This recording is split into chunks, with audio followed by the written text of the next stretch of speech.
अस्सलाम वालेकुम viewers, welcome to our 8th class. I hope आप पिछली दोनों क्लासेस को देखने के बाद ही इस वीडियो को देख रहे होंगे। अगर नहीं देखी तो जल्दी से जाकर पहले वो वीडियोस देखें और फिर यहाँ पे आए। तो चलें स्टार्ट करते हैं। इस क्लास में हम लेआउट टैब को स्टडी करेंगे और इसके सब ऑप्शंस को स्टडी करेंगे, कोई भी मिस नहीं करेंगे इंशाल्लाह। सबसे पहला ऑप्शन आपके पास आ रहा है सिलेक्शन का। सिलेक्शन में आप किसी भी सेल को सिलेक्ट कर सकते हैं। अगर आप सेल सेलेक्ट पे क्लिक करते हैं, जिस सेल पे आप खड़े होंगे वो सेल सेलेक्ट हो जाएगा। अगर सिलेक्ट अ कॉलम पे क्लिक करेंगे तो आप कॉलम को सिलेक्ट कर सकते हैं। अगर आप सिलेक्ट अ रो पे क्लिक करते हैं, जिस रो में आप खड़े हैं, मैं यहाँ से इस रो में खड़ा हूँ तो ये देखेंगे ये रो सिलेक्ट हो गई। सिलेक्ट अ टेबल पे क्लिक करेंगे तो पूरा टेबल सिलेक्ट हो जाएगा। यही काम आप यहाँ से और यहाँ से भी कर सकते हैं। व्यू गाइड्स आपको दिखाता है कि कहाँ कहाँ पर आपकी गाइड्स बॉर्डर्स हाइड है, तो इसको ऑन ही रखा करें। अगर आपको नहीं ऑन करना तो भी चलेगा। प्रॉपर्टीज़ इतना इम्पोर्टेंट नहीं है। ड्रॉ टेबल आप पढ़ चुके हैं कि इसमें क्या कर सकते हैं कि आप ड्रॉ कर सकते हैं। इरेजर टेबल क्या काम करता है, इरेज करता है टेबल को। फॉर एग्जांपल मुझे इस तरह से टेबल को इरेज करना है तो वो इसको इरेज करता है। सेंटर से इरेज मत कीजिएगा, अजीब सा हो जाता है। साइड से इरेज करते हैं ज़्यादातर। इसके बाद पढ़ते हैं डिलीट अ सेल में अगर आप किसी भी सेल पे डिलीट करते हैं तो इस तरह से डायलॉग बॉक्स आता है जिसपे लिखा है शिफ्ट सेल लेफ्ट। अगर आप शिफ्ट सेल लेफ्ट करते हैं तो क्या होगा, राइट से जो सेल है वो आपका लेफ्ट में शिफ्ट हो गया। डिलीट सेल पे क्लिक करते हैं, शिफ्ट सेल अप करते हैं तो नीचे से सेल ऊपर की तरफ हो गया। देखें सारा डाटा ही मूव हो जाता है। समटाइम आपको बहुत यूजफुल रहता है। डिलीट अ रो पे क्लिक करते हैं तो वो रो डिलीट हो जाती है जिसपे आप खड़े थे। डिलीट अ कॉलम पे क्लिक करते हैं तो डिलीट अ कॉलम हो जाता है जिस कॉलम में आप खड़े थे। यही काम आप ऐसे भी कर सकते हैं। आप इस कॉलम को पकड़ें, पूरे कॉलम को पकड़ें और शिफ्ट डिलीट कर दें तो तब भी आप ये काम कर सकते हैं। रो के साथ भी ऐसा कर सकते हैं, शिफ्ट डिलीट।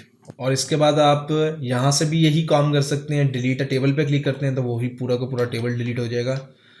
और इसके बाद बात करते हैं इंसर्ट में अगर आप अबव पे क्लिक करते हैं, इंसर्ट अबव पे, तो जिस रो में आप खड़े थे उससे ऊपर एक रो इंसर्ट हो जाती है। अगर आप बिलो पे क्लिक करते हैं तो बिलो में एक रो इंसर्ट हो जाती है। अगर आप इंसर्ट लेफ्ट करते हैं तो लेफ्ट साइड पे कॉलम क्रिएट हो जाता है। अगर आप इंसर्ट राइट करते हैं तो राइट साइड पे कॉलम क्रिएट हो जाता है। इसके बाद आता है सेल मर्ज, सेल साइज और अलाइनमेंट। बहुत ज़्यादा इंपॉर्टेंट है ये चीज़ें, प्लीज़ स्किप नहीं कीजिएगा, वीडियो को एंड तक देखिएगा। और मैंने देखा है कि काफ़ी सारे जो स्टूडेंट्स हैं वो अपनी वीडियोस को अंदर अंदर से स्किप करके आगे जा रहे हैं, तो प्लीज़ पूरी वीडियो को देखा करें एंड तक, बल्कि लाइक एंड शेयर तक देखा करें।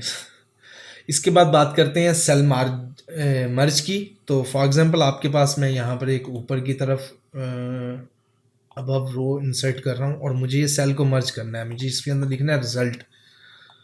तो मैं यहाँ से इसको पकड़ता हूँ, मर्ज करता हूँ। अब ये पूरा का पूरा एक सेल बन गया, आपस में मर्ज हो गया। दरमियान की जो सी बॉर्डर्स थे वो हाइड नहीं हुए, वो आपस में मर्ज होके एक सेल बन गया। अब इसमें जब आप कुछ भी लिखेंगे तो वो उस पूरे सेल में रहेगा। फॉर एग्जांपल मैं यहाँ पे रिजल्ट शीट लिख देता हूँ और इसको यहाँ से सेंटर लाइन कर देता हूँ, प्लस कैपिटलाइज कर देता हूँ। इसके बाद बात करते हैं स्प्लिट अ सेल की। स्प्लिट अ सेल कहाँ पे यूज़ होता है, अगर आपने किसी भी सेल को स्प्लिट करना है। फॉर एग्जांपल आपके पास एक टेबल है, आप इसको ऐसे बड़ा करते हैं और आपने इसका एक सेल ना ज़्यादा पोर्शंस में डिवाइड करना था। आप यहाँ पे जाते हैं, ये चीज़ आप ड्रॉ टेबल से तो कर सकते हैं कि आप ड्रॉ टेबल लें और यहाँ पे जाके इसको इस तरह से ड्रॉ कर लें। बट स्प्लिट अ सेल क्या काम करता है, इक्वल साइज में सेल को स्प्लिट कर देता है, तोड़ देता है। स्प्लिट अ सेल पे जाते हैं, क्लिक करते हैं और यहाँ से जाके नंबर्स ऑफ सेल इंक्रीज करता हूँ, रोज इंक्रीज करता हूँ, ओके करता हूँ तो उतने नंबर्स ऑफ रोज और सेल्स उसके अंदर बन के आ गए। ठीक है। और अगर मर्ज करना है तो कोशिश करें सारों को पकड़ें और मर्ज कर दें। मर्ज का ऑप्शन तभी वर्क करता है जब आपके पास कुछ दो या दो से ज़्यादा सेल पकड़े होंगे। ठीक है। लेकिन एक चीज़ और है, बहुत ज़्यादा इंपॉर्टेंट है, इसको प्लीज़ स्किप नहीं करना। यहाँ पे मैं आपको दिखाता हूँ कि अगर फॉर एग्जांपल आपने कुछ सेल्स पकड़े हैं यहाँ से और इनको आपने मर्ज कर दिया आपस में, अगर अब आप इसको स्प्लिट करने की कोशिश करते हैं, पहले तो मैंने एक नॉर्मल सेल को स्प्लिट किया था जिसका साइज कोई भी, आप इसको मतलब कि इसमें कोई चीज़ मर्जिंग नहीं की थी, आप इसको इंक्रीज कर रहे थे तो देखिए कॉलम्स भी इंक्रीज हो रहे हैं और नंबर्स भी इंक्रीज हो रहे हैं, रोज भी इंक्रीज हो रही हैं, कितनी भी हो रही हैं, 6 7 भी बन रही हैं, ओके कर रहा हूँ तो जनरेट हो रही हैं। लेकिन अगर मैं इस सेल पे आता हूँ वापसी अपने उसी सेल पे, तो इसके अंदर आप देखें अगर मैं इसको स्प्लिट करता हूँ, इसके नंबर्स ऑफ कॉलम तो इंक्रीज हो रहे हैं लेकिन नंबर ऑफ रोज नहीं इंक्रीज हो रही। नंबर ऑफ रोज उतनी ही है जितनी थी, 4 हैं तो 4 ही रह रही हैं। बेशक मैं इसका साइज़ बड़ा क्यों नहीं कर देता, ये देखो, बेशक मैं इसका साइज़ यहाँ से थोड़ा सा बड़ा क्यों नहीं कर देता, तब भी ये स्प्लिट उतना ही कर रहा है। तो इस चीज़ से घबराइएगा नहीं, समझिएगा, बहुत मज़े की चीज़ है। इसके बाद हम बात करते हैं ऑटो फिट टू कंटेंट। अगर आप किसी भी टेबल पे खड़े हैं और ऑटो फिट टू कंटेंट करते हैं तो देखें जितना किसी सेल के अंदर कंटेंट था वो टेबल उसके मुताबिक उसमें एडजस्ट हो गया, ठीक है। अगर मैं ऑटो फिट टू विंडो करता हूं तो वो विंडो के मुताबिक एडजस्ट हो जाता है, ठीक है। इसके बाद आता है फिट द कॉलम विड्थ। आपने ये चीज़ नोट की होगी कि जब भी आप इसमें कुछ टेक्स्ट लिखते हैं, फॉर एग्जांपल अगर मैं स्पेस डाल के भी कुछ लिखता हूँ तो ये अपना पैटर्न ख़राब कर देता है टेबल। तो आप क्या कर सकते हैं, फिक्स कॉलम विड्थ कर सकते हैं। फिक्स कॉलम विड्थ करने से क्या होगा कि आपकी कॉलम की विड्थ जो सी है फिक्स हो जाएगी, लॉक हो जाएगी। अब मैं इसको इंक्रीज करता हूँ, अगर कुछ भी टेक्स्ट लिखता हूँ तो देखो नीचे की तरफ मूव कर रहा है, चाहे वो मैं स्पेस डाल के लिख रहा हूँ या एंटर डाल के लिख रहा हूँ तो वो नीचे की तरफ मूव होगा। ये चीज़ बहुत ज़्यादा यूज़फुल होगी। इसके बाद करते हैं बात हाइट एंड विड्थ की। अगर फॉर एग्जांपल के तौर पे आपके पास कुछ सेल्स हैं, मैं यहाँ पर नीचे अलग से एक टेबल बना लेता हूँ, इंसर्ट करता हूँ यहाँ पर एक टेबल। अब अगर मैंने इसकी कुछ कॉलम्स की और रोज़ की विड्थ डिफरेंट कर दी, फॉर एग्जांपल ये छोटी कर दी, यहाँ से बड़ी कर दी, ये और बड़ी कर दी और ये डिफरेंट कर दी, कोई पैटर्न नहीं है, ठीक है। टेबल बाकी अगले पेज पे चला गया था इसलिए मैंने डिलीट किया। मैंने इस टेबल को पकड़ना है और टेबल को पकड़ने के बाद यहाँ पे आता हूँ हाइट पे। अगर मैं हाइट इंक्रीज करता हूँ, पहले तो एक बार हाइट बिल्कुल लो हो जाएगी, अब मैं इसको इंक्रीज करता हूँ तो देखो सबकी हाइट इक्वली बढ़ रही है। और अगर विड्थ पे मैं करता हूँ तो विड्थ भी ऐसे ही पहले कम हो जाएगी फिर ज़्यादा हो जाएगी, ये देखें।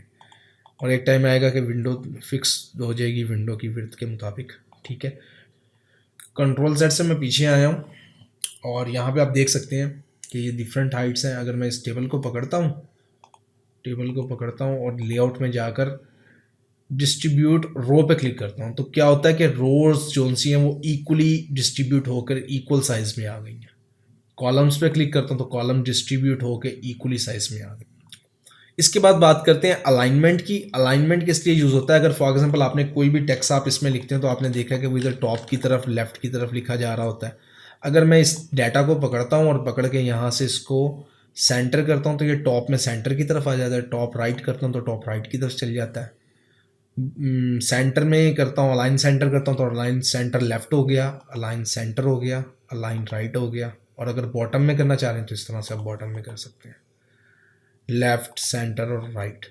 ये आप कभी भी टेक्स्ट को मूव करेंगे ये इसके बॉटम में रहेगा, ये देखें। अगर मैं छोटा बड़ा भी कर रहा हूँ ना इसके साइज़ को ये देखें वो उसके बॉटम में ही रहेगा, बॉटम में राइट की तरफ ही रहेगा, ये देखें। अगर मैं इसको पकड़ के बॉटम लेफ्ट कर देता हूँ अब ये लेफ्ट की तरफ ही रहेगा, ये देखें,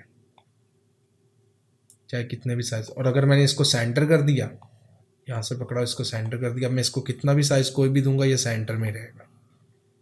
तो आई होप आपको ये चीज़ बहुत मज़े की लगी होगी। इसके बाद हम क्या कर सकते हैं कि डायरेक्शन चेंज कर सकते हैं। मैं इन टेक्स्ट को पकड़ता हूँ और डायरेक्शन चेंज करता हूँ इस तरह से। इसमें 3 डायरेक्शंस आती हैं। और इसके बाद बात करते हैं मार्जिनस की। तो मार्जिनस वो एरिया होता है जब आपके पास कोई भी सेल फुल इस तरह से होता है, अपने स्मॉल से स्मॉल साइज़ में, ये देखें। तो जो एरिया आपके साइडों पे आ रहा है इसको मार्जिन बोलते हैं, ठीक है। जैसा कि पेज के साइड पे भी मार्जिनस आ रहे हैं। इंशाल्लाह मार्जिन की क्लास में ये चीज़ क्लियर कर दूंगा। तो वीडियो काफ़ी लंबी हो गई होगी। आई होप आपको लेआउट टैब के ये फंक्शंस बहुत ज़्यादा मज़े के लगे होंगे, इंटरेस्टिंग लगे होंगे। अगर अच्छे लगें तो प्लीज़ लाइक करें, सब्सक्राइब करें और बेल आइकन को प्रेस करें और अपने फ्रेंड्स के साथ शेयर करें जो इन वीडियोस को बिल्कुल भी नहीं देख रहे। और न्यू स्टूडेंट्स को ज़्यादा से ज़्यादा शेयर करें जो इन कोर्सेज़ को सीखना चाहते हैं। मिलते हैं अगली क्लास में। थैंक्स, अल्लाह हाफिज़।